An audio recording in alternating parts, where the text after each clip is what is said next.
Doctor Trilok चंद्र सोनी जी भी हमारे साथ जुड़े हुए हैं। त्रिलोक चंद्र जी, एक और रिपोर्ट सामने आई है, सीएसई की जो नई रिपोर्ट सामने आई है उसके मुताबिक जो पॉल्यूशन अब तक नवंबर दिसंबर तक आते आते काफ़ी हद तक कम हो जाता था, लेकिन इस बार ऐसा नहीं हुआ। यानी कि जो पॉल्यूशन का ड्यूरेशन है वो 80 दिनों तक पहुंच गया और ये हमारी सेहत के लिए बेहद खतरनाक, बेहद हानिकारक है। नमस्कार। मैं पहाड़ उत्तराखंड अंकिता जी। जी। बिल्कुल सही कह रहे हैं कि जैसा जैसा समय बीत रहा है वैसे वैसे दिल्ली में प्रदूषण कम होना चाहिए था, लेकिन हो नहीं पा रहा है। जो कहीं ना कहीं लगता है कि अ, हम लोगों का जो जिस तरीके से आम जनमानस को अपनी भूमिका निभानी चाहिए थी वो सामने नहीं आ रही है।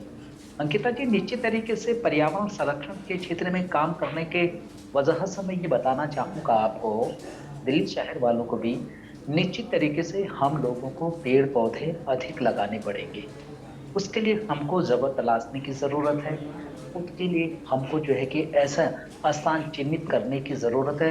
ये व्यक्तिगत ही नहीं बल्कि सरकार को ऐसे स्थानों को चिन्हित करके आम आदमी को, जो मैं कहता हूँ कि चाहे आपकी शादी की सालगिरह है, चाहे आपके बच्चे का जन्मदिन है, चाहे आपके घर में कोई पारिवारिक या पैकेज।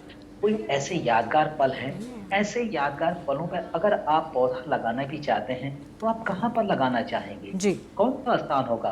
तो निश्चित तरीके से जितने अधिक पेड़ पौधे वहां पर होंगे, दिल्ली शहर में होंगे, उतना जल्दी हम अगर वहां पर रिकवर कर पाते। लेकिन स्थिति यह है कि वहां पर कहीं ना कहीं पेड़ पौधे कम होने के कारण जो वायु में गुणवत्ता है वो एक संतुलन नहीं बना पा रही है। जो कार्बन डाई गैस आ रही है उसे वो पेड़ पौधे लेने न लेने के कारण कहीं ना कहीं वो आज भी हमारे वातावरण में विद्यमान है। अगर मैं यही बात अगर पर्वतीय अंचलों की करूं अंकिता जी, हमारे पर्वतीय अंचलों में देखो तो दूर दूर तक आजकल जो है कि नजरें दौड़ रही हैं।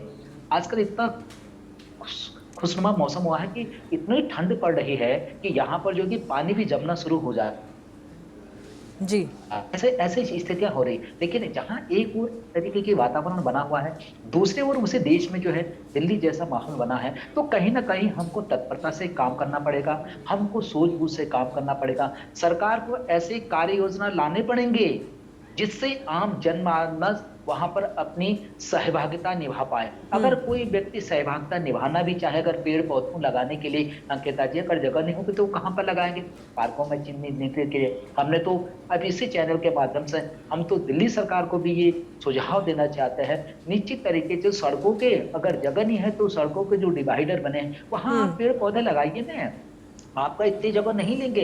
कारण उसमें दो कारण होते हैं अंकिता जी। जहां रात को चलने वाले लोग सुरक्षित रहेंगे, वहीं जो है कि जो गाड़ियों की लाइट, उधर से आने वाली गाड़ियों के ड्राइवरों के जो चालक हैं उनकी नजरों में पड़ते हैं, आंखों में पड़ते हैं, वो बहुत कष्टदायक होते हैं। आजकल आपने देखा होगा जो वाहन हमारे चल रहे हैं उनमें एलईडी वाले जो लाइट चले हैं वो इतने तेज से आंखों पे पड़ रहे हैं, आदमी अगर अचानक देखे तो जमीन में गिर सकता है। हमको इस ओर भी चिंतन करने की जरूरत होगी अंकिता जी, कहीं इस तरीके की गतिविधियां मानव के लिए कहीं घातक तो नहीं होंगी। इस बिल्कुल, ओर भी निश्चित तौर पर चिंता इसीलिए है क्योंकि लगातार जो पॉल्यूशन का लेवल है वो बरकरार है। उसमें किसी तरह की कोई कमी यहाँ पर देखने को नहीं मिल रही है।